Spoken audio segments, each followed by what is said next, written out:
इशफाक अहमद है। मैंने इस साल यूपीएससी में 142nd रैंक सिक्योर किया है। मेरी स्कूलिंग जो है वो यवतमाल महाराष्ट्र से ही हुई है। प्राइमरी मेरी जो है वो जफरनगर की ज़िला परिषद स्कूल से कंप्लीट हुई है। उसके बाद हाई स्कूल मैंने गवर्नमेंट कॉलेज से अपनी कंप्लीट की है। ग्रेजुएशन जो है वो मैंने पुणे के आज़म कैंपस से अपनी कंप्लीट की थी बीएससी मैथमेटिक्स में। 12th के बाद ही मैंने ये डिसाइड कर लिया था कि मुझे यूपीएससी करनी है।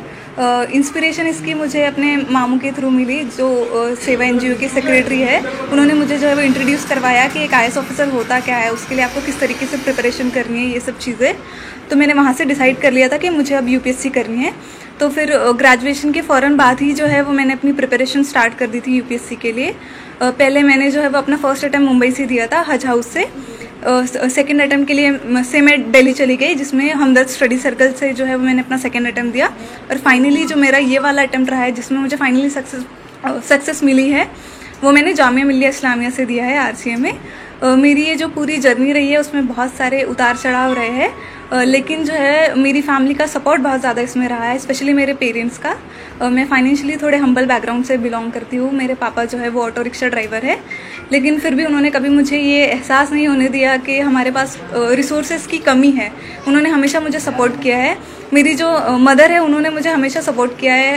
कहीं ना कहीं मैं जो एक पेट्रियार्कल सोसाइटी से बिलोंग करती हूँ, इसके बावजूद भी कभी मेरे पेरेंट्स ने मुझे ऐसा महसूस नहीं होने दिया कि तुम लड़की हो, तुम ये नहीं कर सकती। उन पे दूसरों का भी प्रेशर था, फिर भी उन्होंने इस प्रेशर को हैंडल करते हुए मुझे सपोर्ट किया है। मेरी पूरी फैमिली, फ्रेंड्स, टीचर्स, सब ने मुझे इस जर्नी में जो है वो बहुत ज़्यादा सपोर्ट किया है। मैं अपनी प्रिपरेशन की बात करूँ तो ये मेरा 4th अटैम्प्ट था, तो इससे आप अंदाज़ा लगा सकते हैं कि जर्नी बहुत ज़्यादा डिफिकल्ट रही है। फेलियर्स बहुत सारे आए इसमें, लेकिन मैंने इस जर्नी में एक चीज़ सीखी है कि आपको पेशेंस और कंसिस्टेंसी जो है वो कभी इन दोनों चीज़ों का साथ नहीं छोड़ना है। ये दोनों चीज़ें ही है जो आपको जो है वो आपकी डेस्टिनेशन तक पहुंचा सकती है। आपके पास फेलियर्स आएंगे, बहुत सारे आएंगे, लेकिन आपको उन फेलियर्स से सीखना है कि आपकी गलती कहाँ हो रही है और आगे बढ़ना है। जो आने वाली पीढ़ी है, नए बच्चे हैं जो ये सोचते हैं कि कैसे मुकाम तक पहुंचना है, तो उनके लिए क्या सलाह देना चाहिए?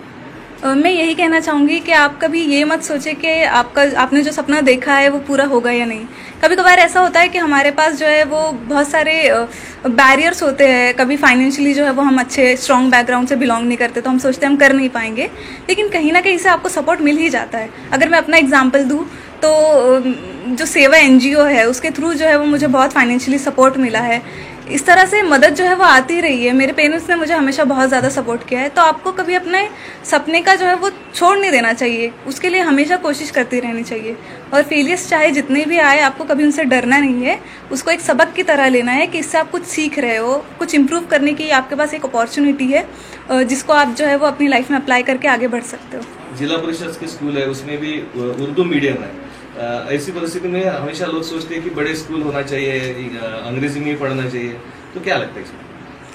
ये मेरे हिसाब से ये बिल्कुल एक तरह का मिथ है। ऐसे कुछ नहीं होता है। अगर आप खुद हार्ड वर्किंग हो, अगर आप में उतना जज्बा है कि आपको अपनी लाइफ में कुछ करना है, तो आप कैसे भी हालात में जो है वो आगे बढ़ जाते हो। और स्कूल हमेशा से एक बहुत इंपॉर्टेंट पार्ट होता है आपकी लाइफ में कुछ सीखने के लिए।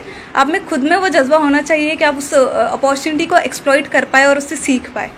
अभी आईएएस तो आप बन गए हो, लेकिन क्या आगे करना चाहेंगे सोसाइटी के लिए? ये तो बस एक फर्स्ट स्टेप है, एक तरह से मीन्स है ये कुछ हासिल करने के लिए, कुछ पाने के लिए। तो ये एक तरह से मेरे लिए मीन्स है कि मैं सोसाइटी को सर्व कर सकूँ, सोसाइटी में जो अंडर प्रिविलेज सेक्शन है उनके लिए कुछ कर सकूँ, स्पेशली गर्ल्स के लिए, क्योंकि मैं रिलेट कर सकती हूँ कि एक लड़की के लिए कितना मुश्किल होता है आगे बढ़ना और कुछ अचीव करना।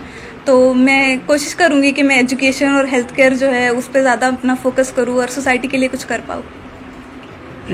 हमने सुने कि आपका खुद का घर भी नहीं है, तो पढ़ाई के लिए जैसा जो भी बोलना है बाकी बच्चों को, बहुत सारे लोग बोलते हैं कि भाई पैसा लगता पढ़ाई के लिए वगैरह, तो उसके बारे में आप क्या बोलना चाहेंगे? देखिए, ये सारी तो सेकेंडरी चीज़ें होती है। आपको खुद का घर चाहिए, पैसा चाहिए, ये सब होते हुए भी अगर आपके पास अपना खुद का ही कोई जज्बा नहीं है आगे बढ़ने का, आप में खुद में ही वो लगन नहीं है कुछ करने की, तो आप कुछ नहीं कर सकते।